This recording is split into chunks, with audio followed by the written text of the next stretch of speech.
सारा काम प्रिंसिपल लेकर के प्रभारी करता है। सर जांच करने के आदेश तो देने चाहिए कि क्या हो रहा है स्कूल में, उनको जांच करना नहीं चाहिए था क्या? बिल्कुल। तो वो गलती है प्रिंसिपल की। तो षड्यंत्र आप बता रहे हैं कि ये षड्यंत्र के तहत हुआ है, तो कैसा षड्यंत्र इसको आप मानते हैं? सर एक आप इनके पास इनकी अथॉरिटी थी, इन्होंने बात कर ली, आप लोग अपने घर चले जाओ, ठीक है ना? तो बात यही है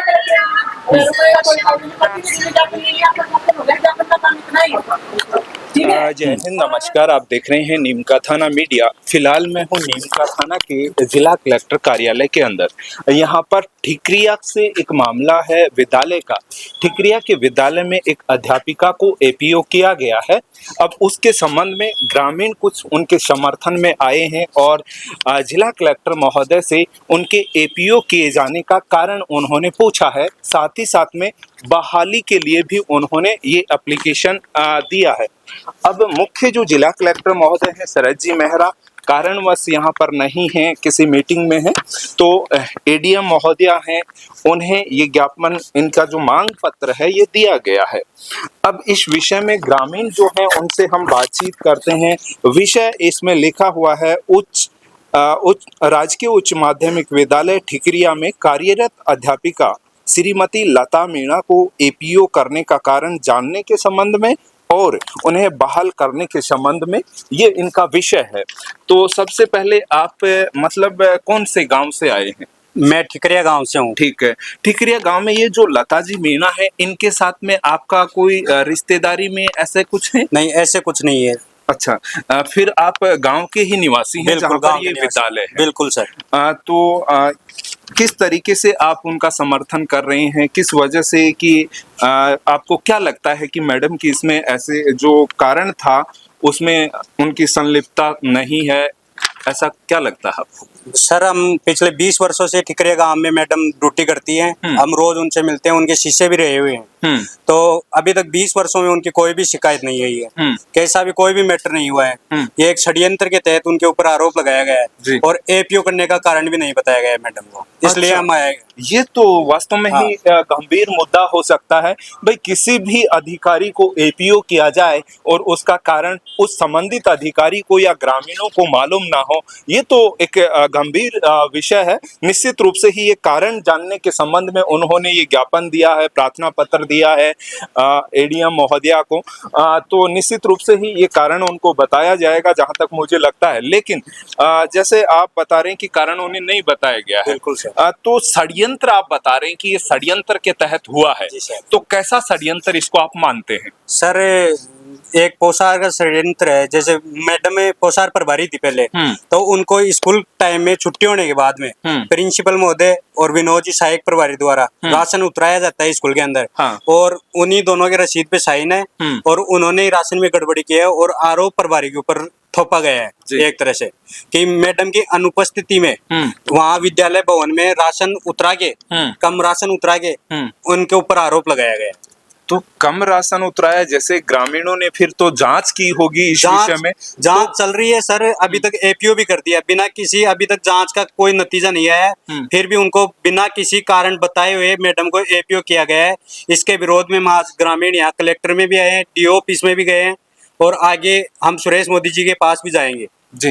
उनको भी ज्ञापन सौंपा। आप क्या चाहते हैं, इसमें क्या कार्यवाही होनी चाहिए? कार्रवाई यह है कि जो सत्य है ना उसके साथ हो और मैडम को वापस वहाँ, हमारे बच्चों की पढ़ाई हमारी हो रही है। प्रिंसिपल महोदय गांव के कुछ लोग हैं, उनसे संबंध रखते हैं। जो एसडीएमसी सदस्य समिति होती है उसके अंदर उन लोगों को जोड़ रखा है कि उनके बच्चे भी वहाँ नहीं पढ़ते। हमारे को नहीं जोड़ रखा है, हमारे बच्चे वहाँ पे 70% बच्चे हमारे पढ़ते हैं, हमारे समाज से आते हैं वो लोग।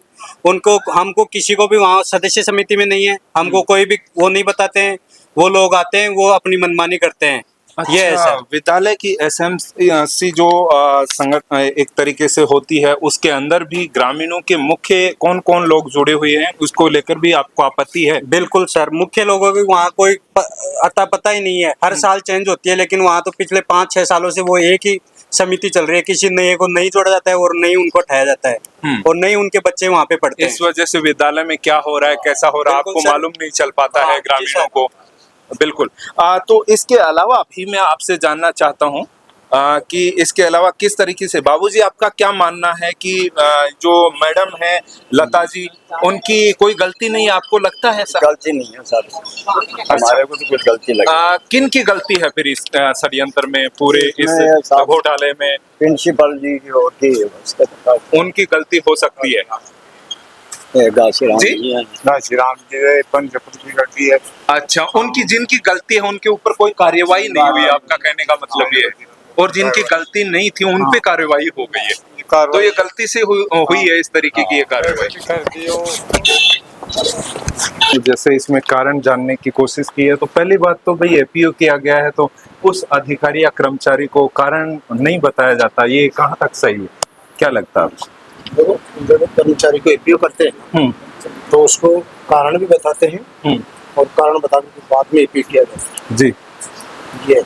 तो जैसे ग्रामीणों की ये मांग है कि भाई कारण बताया जाए, और बहाली के लिए इसलिए है कि भाई जो कर्मचारी इसमें 3-4 थे संलिप्त, जिन सभी को एपीओ नहीं किया गया, और इसका तो सबके लास्ट में ये नाम बता रहे हैं, कहीं इनका सिग्नेचर भी नहीं है, उनके बाद में इनको एपीओ किया गया है, तो ये कार्यवाही कहीं ना कहीं क्या लगता है आपको कि सभी की जो एक तरीके से जो इस षड्यंत्र में है शामिल उनके खिलाफ हुई है या फिर गलत कार्रवाई हो गई? नहीं, जो इनके विरुद्ध जो लिप्त है ना इस मामले में, हाँ। उनके विरुद्ध कार्रवाई हुई। तो उनमें सभी की नहीं हुई ऐसा ग्रामीणों का कहना है, इसमें भी लिखा है जैसा। अच्छा, अभी इनको और गहन जांच करनी इनकी है। मुख्य भूमिका नहीं थी, इनका कहने का मतलब है जो प्रिंसिपल इसमें लिप्त नहीं है क्या?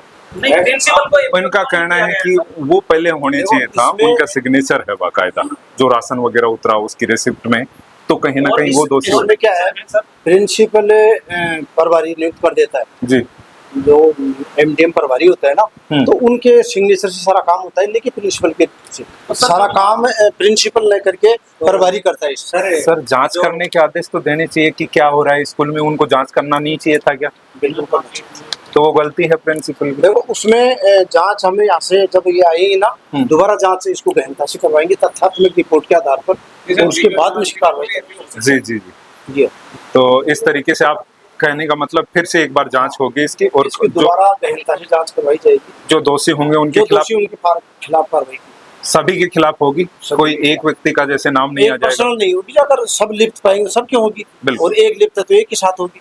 ओके, यही ग्रामीणों की मांग है। आप भी यही चाहते हो कि भाई जो इसमें दोषी है उनके सबके खिलाफ कार्रवाई होगी? ये तो नहीं है कि मैडम को फिर से बहाली के लिए आए हो आप, वो भी दोषी है तो उनको भी होना चाहिए। बहुत बढ़िया।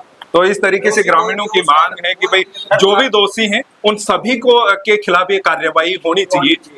मुख्य रूप से यही ग्रामीणों की मांग है, ये नहीं कि भाई मैडम के समर्थन में, अगर मैडम दोषी हैं तो उनके खिलाफ भी कार्यवाही हो, लेकिन जो अन्य बच गए हैं जो दोषी हैं तो उनके लेकर ग्रामीणों को आपत्ति है, और ये आपत्ति एक तरीके से इस पर रिपोर्ट इन्होंने मांगी है।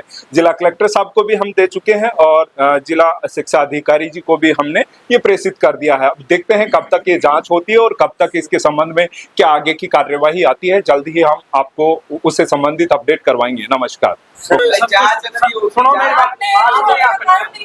सुनो एक बार सुनो, साहब की सुनो क्या कह रहे हैं, बाद में सवाल करिए आप। सुनिए एक बार। आप संतुष्ट नहीं हो, दोबारा जांच हो जाएगी, तो जो दोषी होगा उसके खिलाफ कार्रवाई होगी। सर आपने जांच नहीं की, एक आपको साहब बताएंगे नहीं सर, सामने जो हमें निर्देश दिया है सामने वो काम करें। हाँ बिल्कुल, बस तो फिर आप इनसे, इनके पास इतनी अथॉरिटी थी, इन्होंने बात कर ली, आप लोग अपने घर चले जाओ।